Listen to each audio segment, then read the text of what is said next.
Welcome back to the HNT show. This is our stage 11 analysis of the Tour de France. Yet again another flat sprinter stage. Really long day in the saddle though, just over 200 kilometers. Tony, how did the stage go yesterday? Just like we thought, panned out, panned flat, breakaway early, guys looking around at each other, nobody really wanting to chase. So I think it was really a great stage. Kittel again showing that he's by far the fastest guy in the race, taking his 5th stage win at this tour. Potentially has 3 more chances to equal the record of 8 in a tour. Takes him off that unlucky 13 stage wins to 14. Yep. So he's happy, he's got that monkey off his back, so to speak. So yeah, a great stage. I think the most action we had yesterday was the breakaway and a couple of crashes again. Yeah, so we had a look at a couple of crashes once again. We have our little GC hopeful Alberto Contador hitting the deck, and then in his little interview afterwards saying, he can still crash 10 more times, he's a fighter. Don't know what you're fighting for. Top 10, not sure what his plans are going to be over the next few days. If he's happy with finishing in 10th on the GC, then so be it. But at the end of the day, a team like Trek Segafredo don't employ a big leader like him to finish 10th. So I think they're going to be probably shouting in his ear to try and do a little bit more. Bodnar, the breakaway with a couple of Ks left to go. It was about 10 Ks left to go when he launched his own attack off the front of the breakaway group, and he gets caught with 200 meters to go. Now, just to give you a bit of perspective, the stage is 203.5 kilometers long. All right, officially the breakaway riders were away from kilometer 0. In other words, when the neutral zone ended, they went, the 3 of them.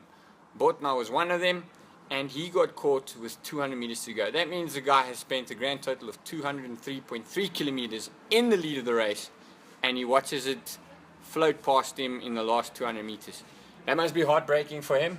The only consolation for him is a red jersey for the most aggressive rider of the day, most definitely most aggressive rider of the day. And, it's a good thing for him. Kittel, brilliant as always. And then, what about the Data rider? How do you go?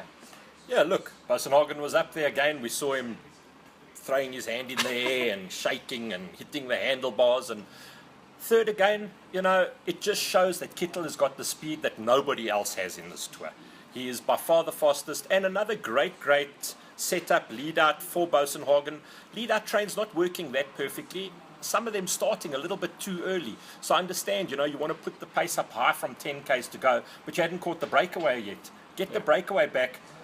With 200 meters to go, catching the breakaway, I don't think guys were too worried about lead-out trains. Back to those crashes of yours, H. I mean, we saw there were quite a few of the GC guys and real workers, the final domestique, if you want to call them, that crashed out there. We saw Fuglsang crash out from Astana. We saw Contador crash out. We saw Bodnar crash.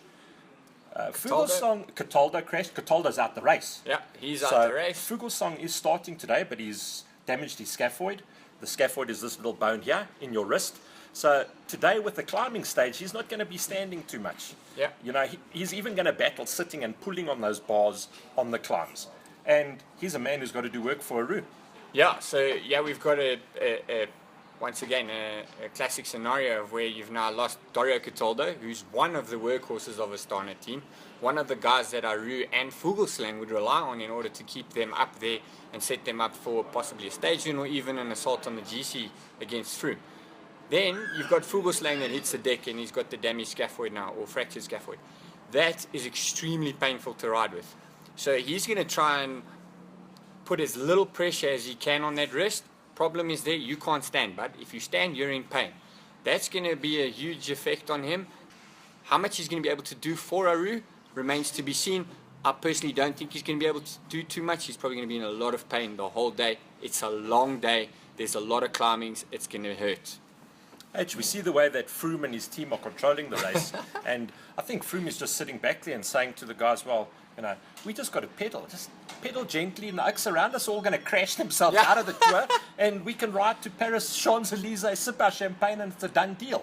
So it looks like the other teams are having a little bit of bad luck at the moment with the crashes. But interesting to see Froome yesterday again. When that breakaway went, right in the beginning, from kilometer 0, it wasn't very much after those guys had slipped off the front that we saw Froome move to the front of the bunch and then pull over to the side of the road to have a nature break.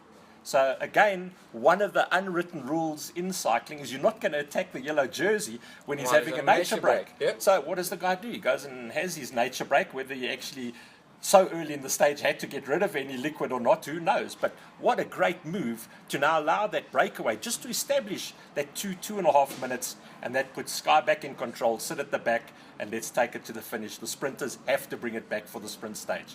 Totally in control. 100%. If you have a look at it, so just to elaborate a bit on exactly what happened there, usually on a stage, average stage in the tour, the guys in the first half an hour to an hour of a race, the race is super fast, it's super aggressive. The guys are trying to get away, brakes are coming back, other riders are trying to move into the breakaway. So it's a really fast, difficult part of the stage. The tactic by Froome there is absolutely perfectly timed. He's saving himself and the team from having to have to chase for the first hour of the race. Beautiful tactics, and there's some more complicated tactics coming, which we'll talk about in our race preview, or our stage 12 preview. So stay tuned and have a look. Look out, it's going to be a killer stage.